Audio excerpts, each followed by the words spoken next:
we're going to be in for a very special treat, and that is the feature of a debate. What we've tried to do, as you can well appreciate by now, is to increase the intensity of the course as the week has progressed. And probably this might be the peak. I guess you have to decide on that. After the session this evening, we invite you to room 2, perhaps to mingle for a while, and there will be some mingling helpers there for a couple of hours. It's my pleasure now to introduce to you the person who has agreed to chair this particular session. I refer, of course, to my colleague, Dr. Treslin, who's done all the work in coordinating and putting this together. He will take you through the format and introduce to you our debaters. So I'd like to ask you to welcome Dr. Dennis Treslin, please.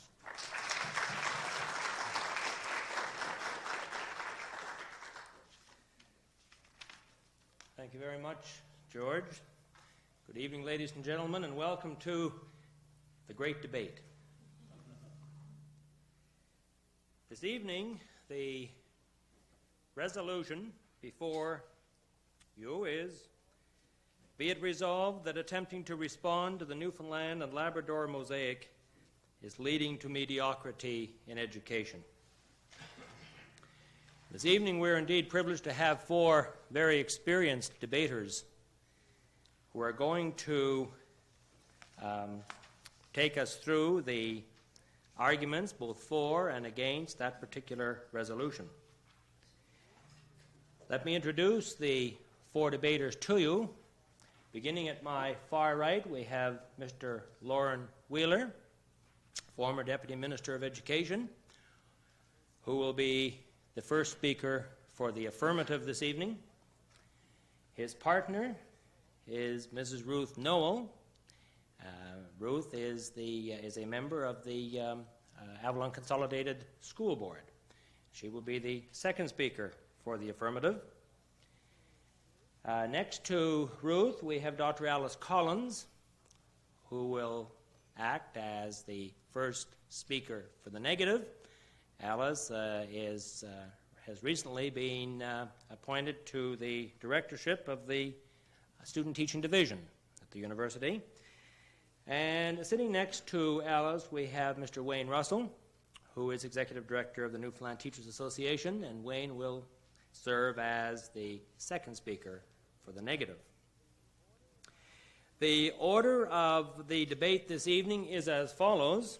We will ask Mr. Wheeler to lead off, and he will have 7 minutes, during which time, among other things, he will define in his discussion the terms of the debate in terms of definitions. Following Mr. Wheeler, we have Dr. Collins, who will have 7 minutes to speak. Following Dr. Collins, we will move back to the second speaker of the affirmative, Ruth Noel, who will speak for 7 minutes, followed by the second speaker for the negative, Mr. Russell, who will speak for 7 minutes. At which time we enter into the rebuttal phase of the debate, and leading off will be Dr. Collins, who will speak for 3 minutes, followed by Mr. Wheeler, who will speak for 3 minutes. We will be giving the speakers a minute or two in between the presentations to allow them time to confer with their colleagues of the debate. I would ask the audience that there be no prompting from the audience and that we observe as much silence as possible during the actual debate. Now, you people play a very important role this evening. You're going to be the evaluators, and on your shoulders rests the great decision as to who has won the debate. I must tell you that if it should turn out to be a draw, in that case, according to the rules that we are following, the members of the negative win. So that is something I want you to keep in mind. You have been given a pink sheet, a scorekeeping sheet, and it carries with it the resolution which I've just read out, along with the names of the speakers. I would ask you to evaluate the speakers during their presentation. The definitions for the criteria that are being used are located at the bottom of the sheet. I would ask that you total your scores, and at the conclusion of the debate, I will ask my attendants, my 3 graduate students over here, to collect these, and they will leave the room and do the tally. While the tally is going on, I would invite the 4 debaters to say a few words to you if they should so desire, and I certainly would invite you folks to pose questions to the 4 individuals. If you're going to be posing questions, I would invite you to use the microphone so that this may be picked up on tape. Please do be prepared to ask questions. Don't leave me in a lurch like the group did last year. It got to be a very long 10 minutes up here, but we will try and move this as fast as possible. Before we begin, I would like to also draw to your attention that we have the assistance tonight of 3 very important individuals over at the side table. We have Ms. Elizabeth Elliott, Cliff O'Quinn, and Mike Haley. These 3 individuals are the official timers and will be sending a timing message to the speakers to let them know at what point they must be prepared to terminate their discussion. They will also ring a bell. Matter of fact, Mike, you may ring the bell now so that the audience hears what that sounds like. And at that point, I would say that the cow that lost that never did come home. But at any rate, it's important that that bell have been rung because the debaters now know what to listen for, I think. I believe that that completes the introductions, and now without any further delay, I would call upon the first speaker for the affirmative, Mr. Lauren Wheeler. Thank you.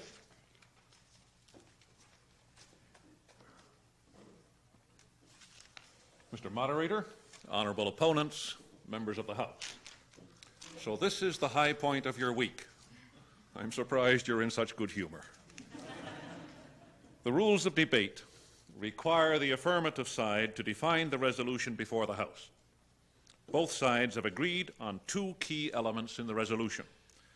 First, we accept the premise that efforts have been made to respond to the Newfoundland and Labrador mosaic. Second, we interpret mosaic rather broadly as the composite of cultural, social, and economic conditions which define the quality of life in Newfoundland and Labrador. 2 questions remain for the House to decide. Is there evidence of mediocrity, of mediocre performance in education? Is mediocrity induced by conditions and attitudes within the province? These are emotionally loaded questions.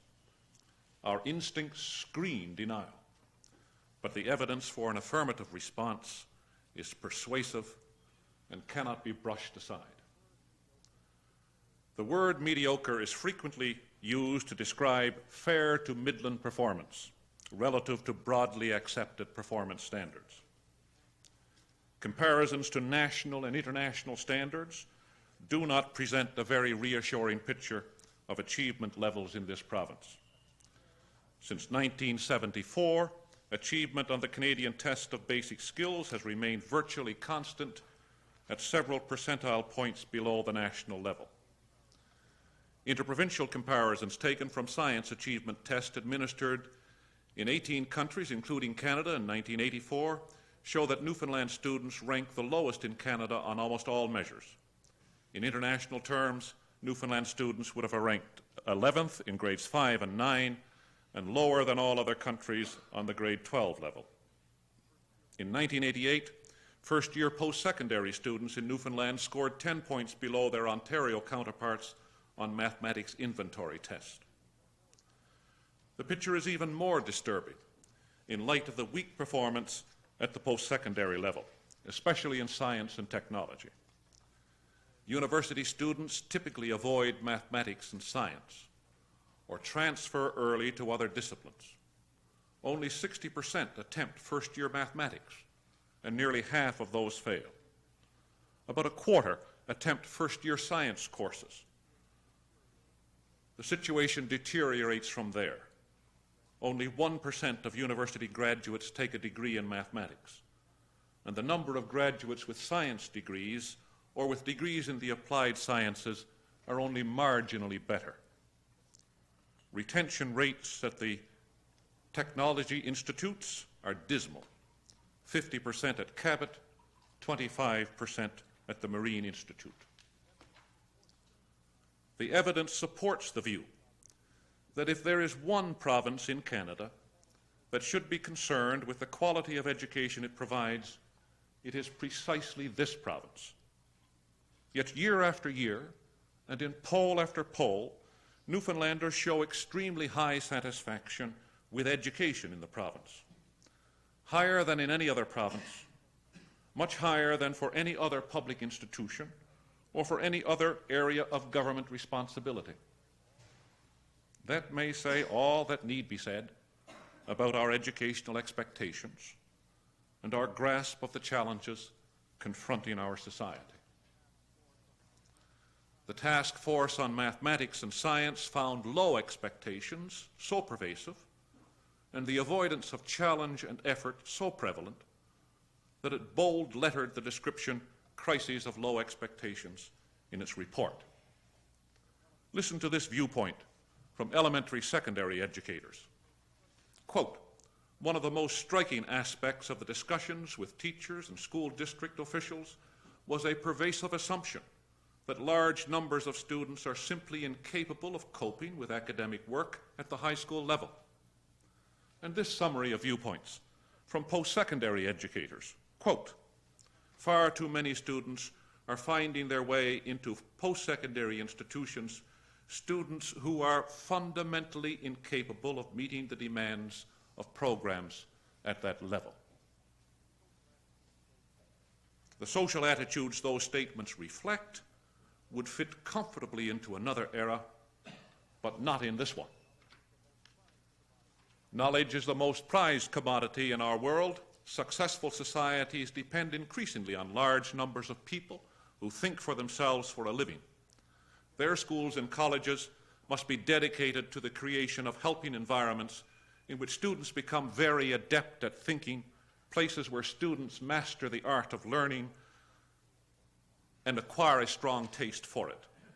They cannot afford to deny potential and waste opportunities. Their schools and colleges must graduate the vast majority of the youth and young adult population with achievement levels once thought possible for only a select few. Education is the important element in knowledge-based societies. But we must never lose sight of the fact that it blossoms best if the whole environment, mosaic if you will, is nourishing and conducive to its growth. We submit that the environment in Newfoundland is seriously wanting in this regard. Because natural resources loom so large in the Newfoundland psychic, we are slow to adopt innovations and demonstrate little faith in scientific progress. However, the fact remains that the terms of international trade have deteriorated against primary materials, and we must expect that trend to continue in the future. Primary industries no longer provide the desired jobs, and we have not developed adequate alternative employment opportunities. There is a reciprocal relationship between education and the economy. Education provides knowledge and skills essential to a viable economy. The economy provides the means to maintain and improve education, the economic incentive for people to pursue quality education, and the means to attract and hold well-educated people. Neither has done well. The grim profile of mediocrity is etched in the tables of Statistics Canada. Low levels of education in the adult population, high unemployment, low wages in many of the available jobs, the exodus of people. If the social environment that exists in Newfoundland prevails, it cannot be expected that schools and colleges, whatever their pretensions, will make great headway in any other direction.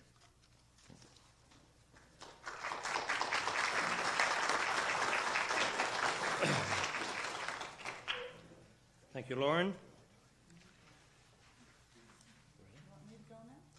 Yes, you're ready to go, right? Okay. We'll now listen to the first speaker for the negative. Before I start, I just have to say, Dennis was describing how you've got the biggest job tonight, deciding and all those numbers and the crunching out, and I think the job is more complex than electing the President of the United States. And I was thinking there is something simpler you could do, and I was wondering what in the past have we had that's been so complex that somebody's tried to simplify. It seems to me the last thing that was as complex as this was when we were trying to figure out how you determine cow quotas. And Ray Guy said, well, look, what you can do is count the Finns and divide by 2. So what you should do tonight is take Ruth and Lauren's score and divide by 2, and then we'll see how it comes out. Mr. Moderator and worthy opponents, my honorable colleague and friends, we are pleased to say to you tonight and to dispel the myth that as a response or because of the response to the Newfoundland mosaic, that education in Newfoundland is mediocre. We're going to start from first principles. We're going to look at the foundations from which education emanates, and that's one of 3 philosophical principles, and we're all familiar with them. One, there is the ancient Platonic belief that the purpose of education is for the creation and the promotion of the just state, in which everyone is treated fairly according to her or his nature. The second was Rousseau's belief in the unrestricted natural development of the unique worth of the individual. That's the primary, that's the only purpose of education. And thirdly, there is the combination of both of these ideals, which is articulated and advanced in the work and the philosophy of John Dewey. Dewey believed that the educational institution can serve both aims, and the development of the individual and the promotion of the just society can occur simultaneously. It is this pragmatic philosophy of John Dewey on which the aims and philosophies of education in Newfoundland and Labrador are founded, and I quote, "Education is the process by which human beings are enabled to achieve their fullest and best development, both as private individuals and as members of human society. It is right, we argue, that the needs of individuals be met, and this demands, within the Newfoundland mosaic, the broadest possible response. To entertain any other notion is to be elitist, and it will produce a classist and racist society. We hold dear the notion that every child and every adult has worth in the Newfoundland mosaic, and despite our limited economic resources and the geographic barriers that we will always have, we accept the challenge, and we will never back down from this. Horace Mann's dictum that education is the great equalizer for the poor and the disadvantaged must ever be held in full view as we continue to believe in the need to respond to the diversity of the Newfoundland mosaic on our journey to equalize differences within this province and to equalize ourselves within the Canadian mosaic. Let us turn our attention briefly to a broad description of the Newfoundland mosaic, which we accept as described by the first speaker of the affirmative. And let's just look at what the educational response has been to that mosaic. We suggest the mosaic, to be specific about it, is threefold. It's a blend of the newly acknowledged multicultural presence in our province. It is the indigenous culture of the native population. And thirdly, it is the fiber of rural life which is expressed in many forms throughout this province. The educational response to the Newfoundland mosaic, as we understand in rural Newfoundland, has been the standardization of educational opportunities throughout this province to the extent that that has been possible, such as the creation of a qualified teaching force, the providing of modern schools, and the development of a provincial curriculum. Where possible, we have held that children ought to receive their education in their home community. And as we know, the presence of the school has been the heart of that community. It is a statement that this community will persevere, and thus we as a people have rejected the calls of people like Dr. Michael Walker of the Fraser Institute that Newfoundland can support only 3/5 of its population concentrated on the Avalon. People have said a resounding no to resettlement. And in the communities of Galtus, Grand Bank, and Trepassey, as one woman put it, our hearts have been broken, but we will not give up. We will not leave Galtus. We will fight for our community. Education has been part of the infrastructure which allows people of Newfoundland communities to have heart and to believe there is something we can work and fight to preserve.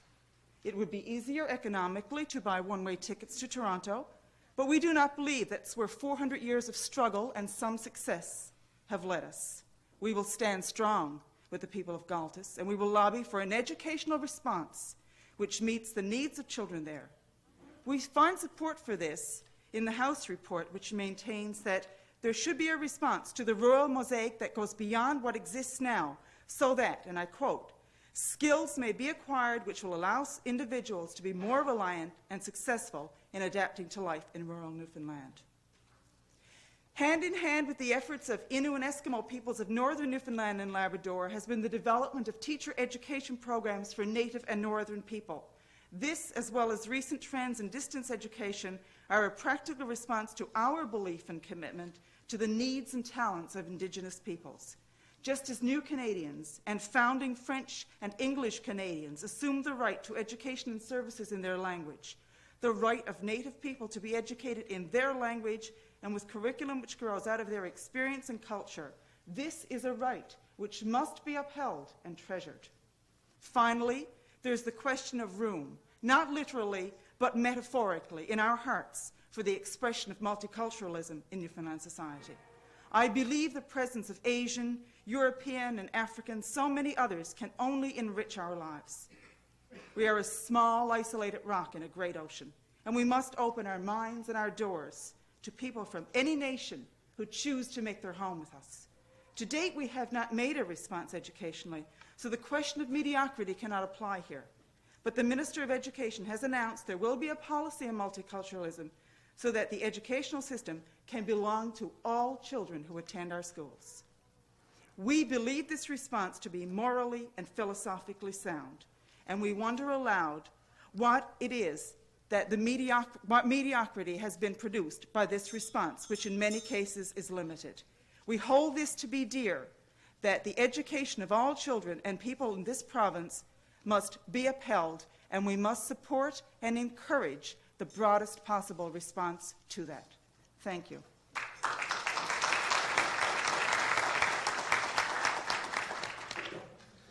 Thank you, Alice. Sounds like we're having a bit of trouble with the bell over there, but just before we move on to the second speaker from the two sides, I would just ask the individuals if they'd like to take a few seconds to confer with their partners. All right, we will now proceed and hear from Ruth, the second speaker for the affirmative.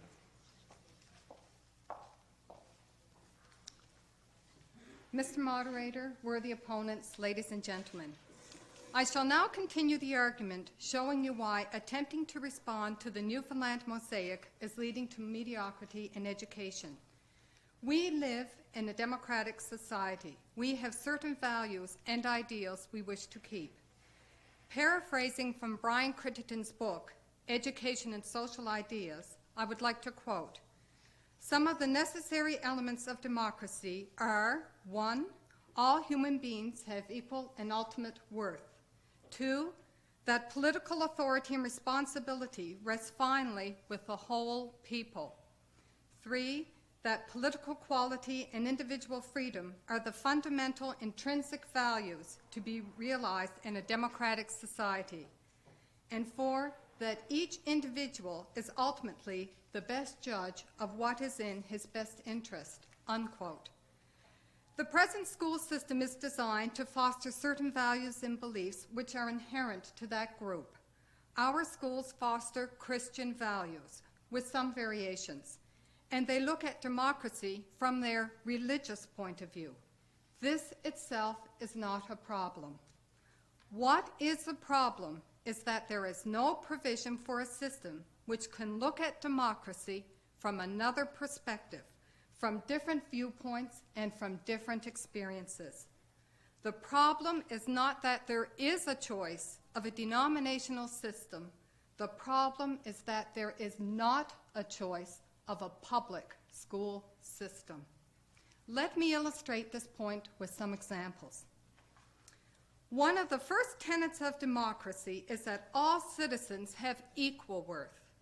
In the booklet, The School Board, which I'm sure you are familiar with, published by the denominational education councils, the aims for education in Newfoundland state, and I'm quoting, "Education is a process by which beings are enabled to achieve their fullest and best development, both as private individuals and as members of a human society.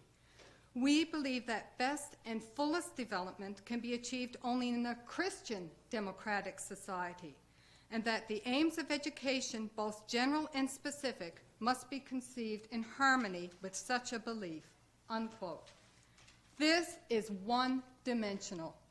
There is no recognition that complete development can come from non-Christian values. Students attending our schools in Newfoundland who are of the non-Christian faith feel the effects of this philosophy. For example, in a brand new grade 3 textbook called Friends of God, such concepts as beauty, trust, decision-making are done from a strictly Christian viewpoint, though there are a few examples from the Old Testament. There are no Hindu, Buddhist, or Muslim examples. There are examples from other countries, but they are still with a Christian slant. What an opportunity denied to say, yes, there are other religions which value these qualities, and there are people with no formal religious affiliation who have the same values. So what happens in our schools? Those who are not adherents to the Christian faith suffer in silence, do not feel they are of equal worth, which our democratic ideals promote. They must either participate in such discussions, leave the room, or sit and listen to the lesson by not being allowed to leave the room. Most importantly, they feel their values, traditions, and cultures are less worthy. Teachers may make every effort to make students feel as comfortable as possible, but the fact that compassion is necessary proves the point. In a denominational system, the choice of teaching as a career is limited to those who meet the faith and lifestyle requirements of the respective denomination. The system may also limit the choice of teaching as a career for those Christians who are reluctant to subject their careers to non-professional scrutiny, but there's no other system in Newfoundland. We have been talking about people who are not adherents to the faith. Let's look at Christians who can be made to feel extremely uncomfortable and less worthy when exercising free choice. Free choice is another component of a democratic society. If you wish to exempt your child from religion, you must write a letter to the school board stating this. The parents of this child can receive a letter from the religious coordinator of the board expressing the board's displeasure, and it does happen. This creates a discrimination against the child and parents of extreme discomfort. Parents exempt their children for a variety of reasons. In our democratic society, parents have this right and should not be questioned by the school board, especially on such a personal matter. A fundamental characteristic of democracy in an exclusively denominational setting that political authority and responsibility rests finally with the whole people cannot be practiced at the school board level. Again, the inclusion of non-adherents on some existing boards, not all, while a plus and a welcome initiative, in no way modifies this point. These persons are there by special dispensation, not as a matter of their rights as citizens in a democratic society. We try as educators to develop each child to their best ability. We recognize that not all children have equal abilities. There are those with learning disabilities, average children, exceptional children, and variations in between. There is a general teacher allocation formula for the regular classroom. There's a formula whereby children with special needs, such as slow learners and handicapped, are given staff in special classes. The missing component is a gifted child. There is no special allocation for teaching gifted children. Teachers for these programs come from the general allocation formula, not from a special one. This is a reflection of the tendency in our society to discourage exceptional abilities and talents. I recall a discussion with some parents who did not want their child in